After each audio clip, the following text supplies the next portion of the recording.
So una sa mga balitang boxing ay matagumpay nang nag-touchdown sa lungsod ng Nagoya ang kampo ni Cuadro Alas kasama ang Team Casimero at Team Yover bilang paghahanda sa kanilang inaabangang bakbakan kontra Luis Neri.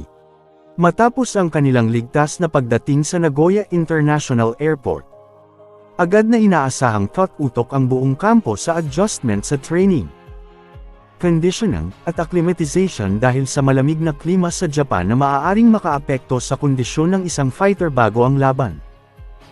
May ilang araw pa ang kanilang kampo upang mas mapino ang estratehiya, mapanatili ang tamang timbang, at may handa ang katawan ni Casimero sa isang laban na itinuturing ng marami bilang napakahalaga sa kanyang career. Para kay Casimero na hindi ito basta ordinaryong laban, marami ang naniniwalang isa itong make-or-break moment na maaaring magsilbing turning point, o posibleng huling malaking yugto ng kanyang boxing journey sa ilalim ng Koki Kamida at ng Kamida Camp. Kaya naman inaasahang ibubuhos ng dating Free Division World Champion ang kanyang pinakamahusay na bersyon upang patunayang kaya pa rin niyang makipagsabayan sa pinakamahuhusay sa division. Samantala, sa ibang balitang boxing, bigong masungkit ni Charlie Edwards ang tsansang makalaban para sa IBF Super Flyweight title matapos siyang talunin ni Siko Kothol via unanimous decision sa laban na ginanap sa York Hall sa England. Sa loob ng 12 rounds, malinaw na ipinakita ni Kothol ang kanyang tikas, disiplina, at agresibong estilo upang kontrolin ang takbo ng laban. Sa bawat round ay naging epektibo ang kanyang pressure at kombinasyon, dahilan upang mahirapang makabalik si Edwards sa momentum. Bagamat nagpakita ng tibay at determinasyon ang Briton, hindi ito naging sapat upang maagaw ang panalo sa scorecards ng mga hurado.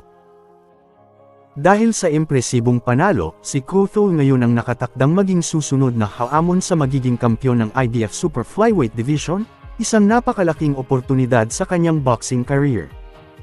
Sa balitang basketball naman, dinami na ng San Antonio Spurs ang Oklahoma City Thunder, 118-71 upang itabla sa 3-all ang Western Conference Finals at pilitin ng isang winner-take-all sa Game 7. Maaga pa lamang ay nagpakita na ng bangis ang Spurs matapos magliyab mula sa 3-point area at magpasabog ng 8-3 sa unang quarter upang agad makakuha ng malaking kalamangan. Habang lumalalim ang laban ay lalo pang bumigat ang problema ng Thunder.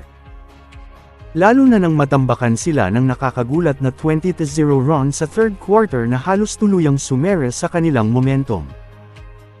Pinangunahan ang opensa ng Spurs ni Victor Wembanyama na matagumpay na bumawi matapos ang hindi magandang performance sa Game 5. Habang nahirapan namang makahanap ng ritmo ang OKC kahit nakabalik mula injury si Jalen Williams.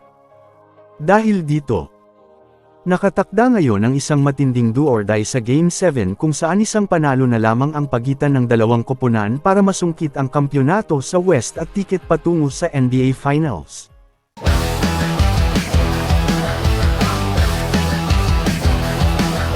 Gigising ang bayan sa bagong revelasyon, may bangayan, may laban, may opinyon. Sa Senado hanggang gitna ng arena, lahat na init dito makikita. Lokal man o international na eksena, may intriga at balitang umaalingaw-gaw pa. Headline na viral, issue na maingay, bawat kwento namin siguradong buhay. Kapag may pasabog kami nakaabang, walang uurungan sa mainit na usapan. At sahan ng balita walang tinataguan, bawat eksena dito